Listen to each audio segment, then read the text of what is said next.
March 15th, 2026. The Dolby Theater, Los Angeles. Adrien Brody is standing at the podium. The envelope is open. The room has gone completely silent. And Michael B. Jordan, sitting in that audience, looks like a man who genuinely does not believe what he is about to hear. His name gets called. He turns to the person next to him. Not a girlfriend, not a manager, not a publicist. His mother. And he pulls her into a hug so tight that the cameras catch the moment she grabs his face. Then he walks to that stage, grips the Oscar, and the first 4 words out of his mouth are, "Man, God is good." And here is the thing that nobody in that room, nobody watching at home, could fully process in that moment.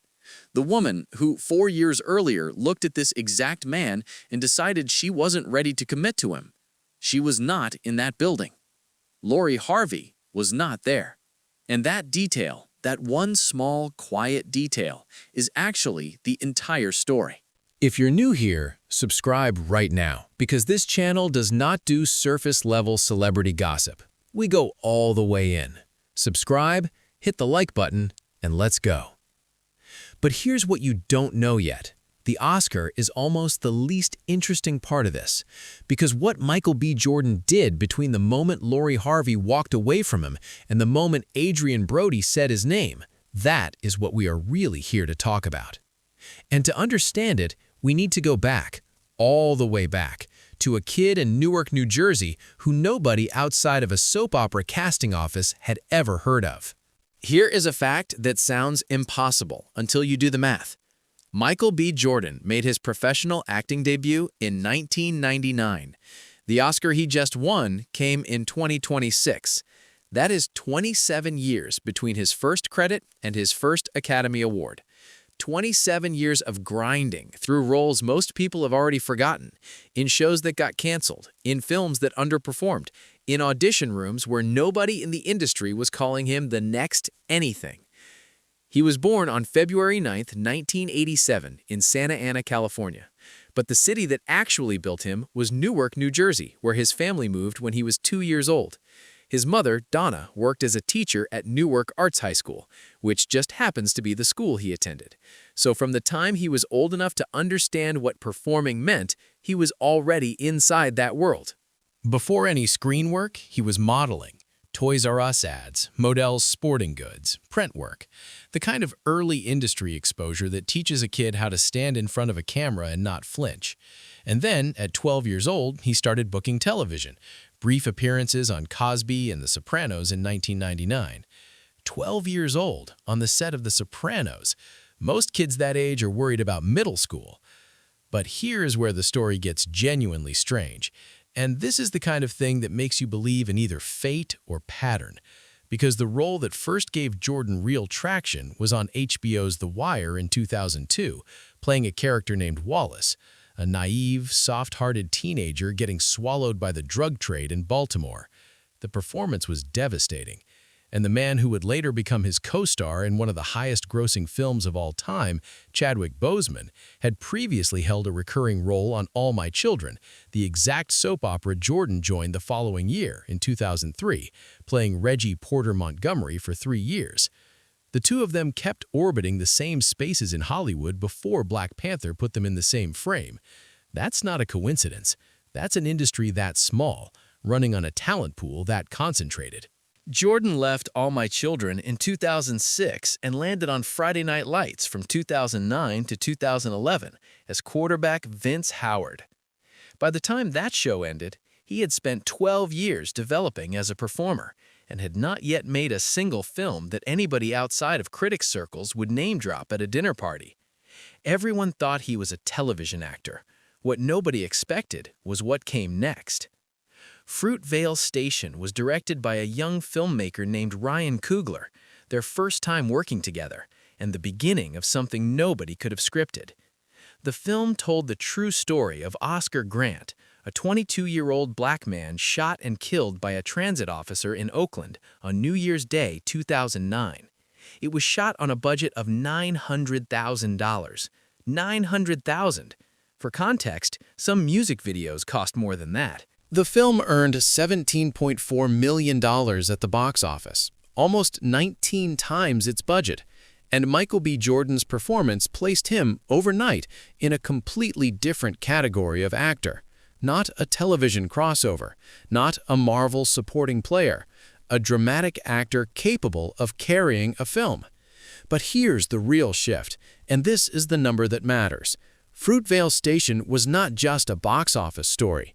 It was the moment Jordan and Coogler became a unit, a creative partnership that the industry would underestimate, overestimate, misread, and ultimately be forced to reckon with across the next 13 years. 2 years later, Creed happened, a sequel to the Rocky franchise, one of the oldest, most recognizable film brands in Hollywood history, with a black director and a black lead carrying the entire weight of the story. This was not how franchise sequels were supposed to work in 2015, and it earned $173 million worldwide. Everyone thought the Rocky franchise was a nostalgia property running on fumes. What nobody expected was that a black filmmaker and a black actor would come along and make it feel urgent again. And still, the industry hadn't fully grasped what it was looking at. Real quick, if this video is delivering for you, drop a like. We spent serious time on this one, and the algorithm genuinely needs that signal. Thank you. Then, 2018 arrived, and Black Panther earned over $1.3 billion worldwide. $1.3 billion. To put that number in terms a human brain can actually process, that is more money than the entire GDP of some small countries, generated by a single film in a single theatrical run. Jordan played the villain, Eric Killmonger, and here's what's interesting about that performance. Killmonger was not supposed to be the most talked about character in a film that starred Chadwick Boseman, Lupita Nyong'o, Angela Bassett, and Denai Guerrera. The cast was enormous, the world building was enormous, and yet Jordan's performance, a man whose rage was rooted in real grief, whose argument was uncomfortably coherent, became the thing people debated long after the credits rolled. He later revealed that inhabiting Killmonger required therapy afterward, that the emotional weight of that character, the anger, the abandonment, the pain, got inside him in a way he hadn't fully anticipated and needed professional help to process. That is the level of commitment the performance required, and the audience could feel it without knowing any of that. By the end of 2018, Michael B. Jordan had starred in a film that earned $173 million, a film that earned over $1.3 billion, and a critically celebrated indie that earned nearly 19 times its budget. He had a production company, Outlier Society Productions, which he had founded in 2016. He had a first-look deal with Amazon Studios, signed in 2019, giving him financial infrastructure and distribution reach. He had announced that all Outlier Society Productions would use inclusion writers, a contractual commitment to diversity that the industry was still figuring out how to talk about. And he was, by all public appearances, completely alone. No serious public relationship, no red carpet plus ones. A man who had spent his entire adult life building something, with what appeared to be zero interest in letting anyone get close enough to see the construction up close. Everyone assumed Michael B. Jordan had simply chosen his career over connection. What nobody could have predicted was that he was about to let someone in, completely, publicly, and in a way he had never allowed before. Let's talk about Lori Harvey, because she deserves the full picture before we talk about what happened between them. Born January 13, 1997 in Memphis, Tennessee, raised in Atlanta after her mother married Steve Harvey in 2007, who later adopted her. Before modeling, before any of this, she was a competitive equestrian with genuine Olympic-level ambitions. That is not a hobby. That is years of specialized, expensive, physically demanding training in a sport that most people couldn't name 5 rules of. An injury during her college years in Florida ended that path entirely. She pivoted to modeling, and the industry received her immediately. Runway for Dolce & Gabbana, campaigns for Burberry and Michael Kors, additional work for Chanel, Valentino, and Versace. Representation with IMG Models and WME, 2 of the most prestigious agencies operating today. In 2024, the Sports Illustrated swimsuit issue featured her as a rookie. She launched SKN by LH, her skincare brand, in 2021. She added Yevra Swim, a swimwear line, in 2023. By February 2024, Peacock announced she would star in the miniseries Fight Night, The $1 Million Heist. Her estimated net worth, as of the most reliable sources, sits at approximately $4 million. This is not someone who coasted. This is someone who built real things. Now, here is the timeline of what happened between them, and pay attention to the dates, because the dates are everything. November 2020, the two were spotted together in Atlanta around Thanksgiving. Speculation, maybe nothing. January 2021, Lori Harvey posted photos on Instagram, and the speculation ended. They were together. And for a moment, the internet collectively lost its mind because the pairing made complete sense on paper, and nobody had seen it coming. For their first Valentine's Day in February 2021, Jordan rented out an entire aquarium. Not a private dining room, not a rooftop, an entire aquarium. Private. Just for them. That single detail tells you more about how he felt about her than any interview he ever gave. March 2022, their first red carpet appearance together at the Vanity Fair Oscars after party, the most glamorous event on the most glamorous night in Hollywood. They stepped out together and it felt permanent. People started using words like endgame. June 4th, 2022, a source confirmed to the media that it was over. 90 days, from Oscars red carpet to breakup confirmation. 90 days. What sources told People magazine about Jordan's side of it, he had matured over the course of the relationship and was ready to commit for the long term. That he had opened up emotionally in a way he never had before in any relationship. That he had let his guard down completely. What sources said about Lori's side, she wasn't ready to commit.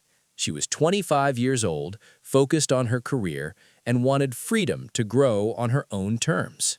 One source's summary, in full, Michael is a great guy. That's not the language of a bad breakup. That's the language of two people who loved each other and simply could not align on timing. And Jordan confirmed this, in his own words, months later. January 2023, Saturday Night Live monologue.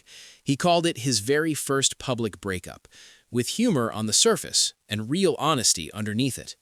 CBS Morning's interview, his exact words, "I'm a firm believer in what's for you is for you. And coming out of that situation, not to give it any energy and kind of move from that, it was an experience for me to grow, and learn." And then, in GQ, the line that defines this entire story, "I'm not tripping over it. I'm so work-focused. I would want somebody to fit into the flow of my life, of where I am. And that's timing, right? You can meet the right person and be at the wrong time, and it just doesn't work out. Right person, wrong time." He said it without bitterness, without blame, and then he went back to work. What nobody, not a single person in the entertainment industry could have predicted, was what that work was about to produce. Subscribe if you haven't yet. I'm not even going to be funny about it right now. Just subscribe. This next part is the reason this video exists. Ryan Coogler called Jordan with the idea for Sinners somewhere in the window after Black Panther: Wakanda Forever, their fourth film together. And the pitch was this: a period supernatural horror thriller set in 1932 in the Mississippi Delta during the Jim Crow era, centered on identical twin brothers who return home after working for the Chicago mob to open a juke joint, only to find themselves fighting for survival against something none of their criminal experience had prepared them for. Both brothers, Smoke and Stack, would be played by Michael B. Jordan. One actor, two completely distinct characters simultaneously in a film that required period-accurate costumes, physical fight sequences, supernatural horror, and the kind of dramatic emotional weight that wins awards. For context on how hard this is, when actors play dual roles in the same film, productions typically schedule their scenes to avoid the actor having to perform both characters in the same frame. Sinners does not do that. Jordan had to perform both brothers in scenes where they appeared together, which required him to shoot the scene as one character, then reset, mentally, physically, posturally, and shoot it again as the other, with the footage later composited together. He developed distinct body language for each brother, separate postures, separate ways of walking, separate ways of standing still. As he told The Hollywood Reporter, "I did every scene like 4 times, 5 times, so I think the balance between going back and forth was difficult at times, but you find a rhythm, and after a while, it was second nature." And in an IndieWire interview, he identified what made these characters different from everything he'd played before. "A lot of my earlier characters, they're going through these boy-to-man phases. These brothers are who they are from start to finish." Playing fully formed men, characters who arrive already complete, who don't arc toward maturity but simply are, requires a different kind of acting entirely. You cannot use the journey as a crutch. Everything has to be in the stillness, the weight, the texture of how someone exists in a room. Sinners was developed through Coogler's Proximity Media and acquired by Warner Bros. After a competitive bidding war. Multiple studios wanted it. It went into principal photography in 2024 and released in theaters on April 18, 2025. And here is where things get genuinely difficult to explain. Sinners became a phenomenon. $370 million at the worldwide box office. For a non-franchise, non-sequel, original horror drama set in 1932 Mississippi and centered entirely on Black American characters, Black history, and Black folklore. $370 million. That number on its own would have been a story, but then awards season started. On January 22, 2026, Sinners received its Academy Award nominations, 16 of them. 16! The previous record, shared by All About Eve from 1950, Titanic from 1997, and La La Land from 2016, was 14 nominations. Sinners did not tie that record, it broke it by 2. A supernatural horror thriller set in Jim Crow-era Mississippi, made for and by Black artists, broke the all-time Academy Award nomination record that had stood across 3 separate decades. Everyone assumed that record would eventually fall to a sweeping prestige epic, a war film, a period romance, something with enormous production scale and a history of Oscar performance. What nobody expected was that it would be broken by a movie featuring twin brothers fighting supernatural evil in a 1932 juke joint. But here's the thing about awards season. Nominations are not wins, and the road Jordan walked from 16 nominations to that stage on March 15th was not smooth. He lost the BAFTA. The Best Actor Golden Globe went to Wagner Moura. The Critics' Choice Award went to Timothée Chalamet. 3 consecutive major precursor losses for a man whose film had just set the all-time nomination record. The frontrunner status that seemed guaranteed in November had been genuinely, measurably eroded by March. And then he won the Actor Awards, the SAG Awards, now known as the Actor Awards, voted on exclusively by working actors, the people inside the craft, his peers. And that victory, coming after 3 consecutive losses, shifted the entire momentum of the race heading into Oscar night. The 5 nominees for Best Actor at the 98th Academy Awards: Timothée Chalamet for Marty Supreme, Leonardo DiCaprio for One Battle After Another, Ethan Hawke for Blue Moon, Wagner Moura for The Secret Agent, and Michael B. Jordan for Sinners. Any one of those performances in any other year might have won. Adrien Brody, the previous year's Best Actor winner, took the stage to read the name. Jordan looked shocked when it was called. He hugged his mother. He walked to the podium. Man, God is good. God is good. He called out his family, his mother, his father who had traveled from Ghana to be in that room. "Pops, where you at? My dad came from Ghana to be here." He told Ryan Coogler, "You're an amazing, amazing person. I'm so honored to call you a collaborator." And then he turned to the audience members who had gone to see Sinners once, twice, 3, 4 times. You made this movie what it is.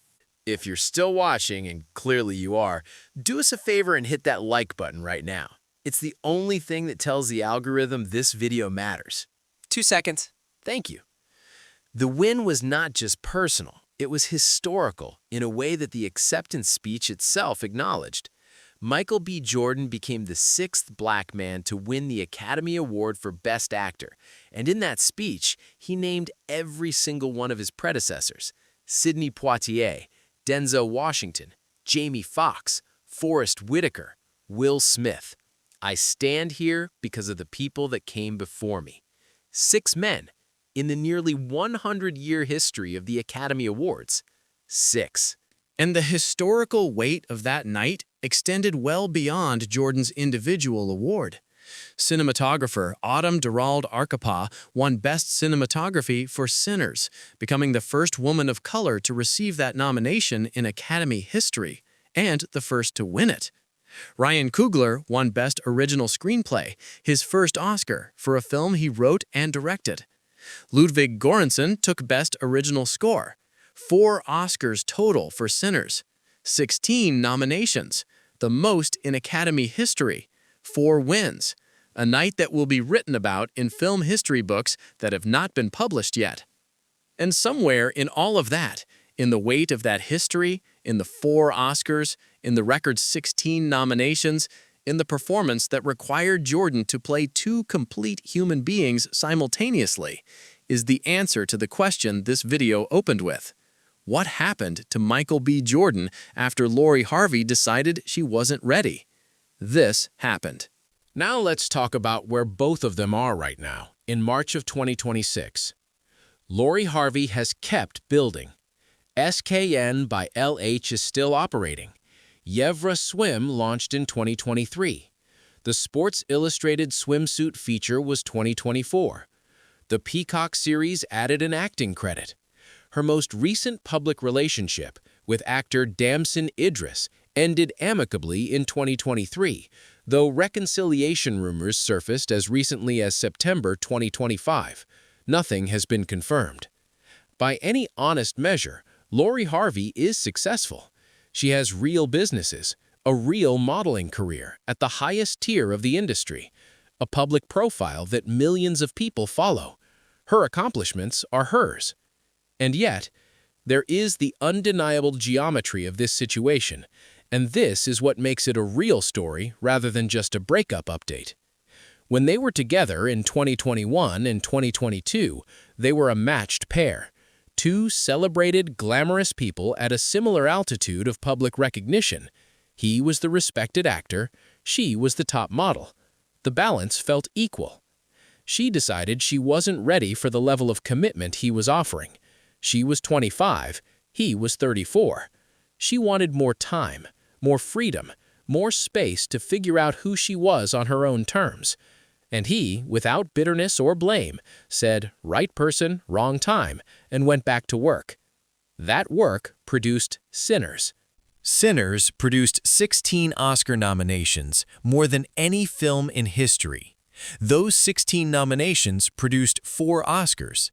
Those 4 Oscars produced a moment on March 15, 2026, where Michael B. Jordan stood on the stage of the Dolby Theater and became the 6th black man in nearly a century of Academy Awards history to hold that particular award.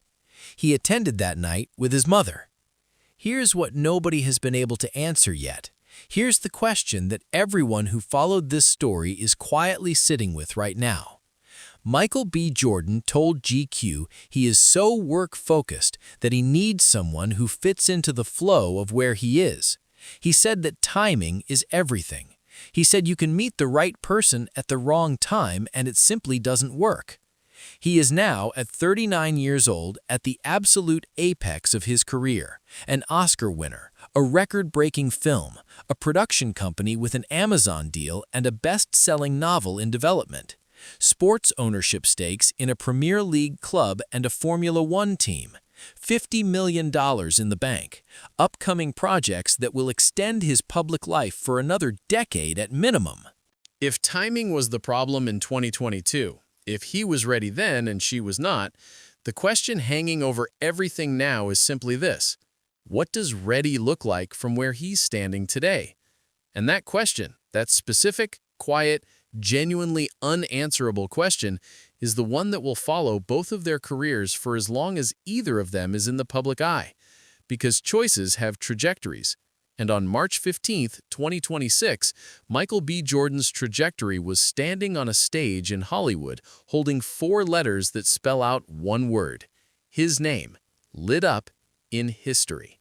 If you made it here, genuinely thank you. This is the kind of content that takes real time to build, and if it delivered for you, please hit that like button and subscribe so you never miss a video.